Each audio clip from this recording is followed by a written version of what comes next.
এই উম্মত তো এক নেকি দিয়া জান্নাতে যাবে। কয় নেকি দিয়া? একটা নেকি দিয়া জান্নাতে যাবে এই উম্মত। অন্য উম্মতের কথা জানি না আমি, এই উম্মত এক নেকি দিয়া জান্নাতে যাবে। নবীর একটা আদর্শের কারণে জান্নাতে যাবে। সিরত মানি আদর্শ, আর এটা আমরা কদমে কদমে মুহতাজ।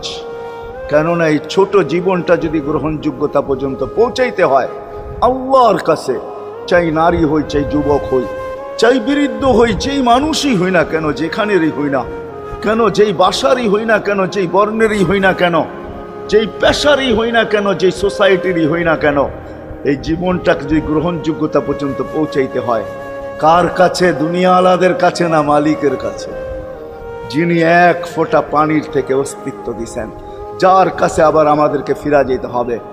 পালানের কোনো সুযোগ নাই। এই জন্যই কোরআন আমাদেরকে বোঝায় আইনাল মাফার। আল্লাহ বলতেছে কোথায় ভাগবে তুমি, বলো কোথায় ভাগবে? কবির কথাই সত্য, যদিও নাকি পালাও তুমি আকাশেতে লাগিয়ে সিঁড়ি লাগাও যদি আকাশে চলে যাও, তো আল্লাহ বলে তোমার বাগার কোনো সুযোগ নাই। কেননা ইল্লা বি সুলতান, ওইখানেও আমার রাজত্ব, এইখানেও আমার রাজত্ব,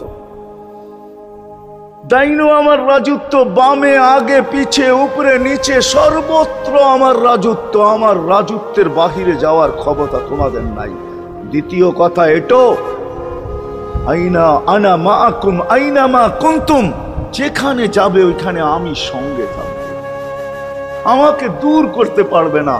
যদি করো তাহলে তুমি থাকবে না, তোমার অস্তিত্বই থাকবে না। কেন আমাদের ভিতরে আল্লাহ নাই বটে,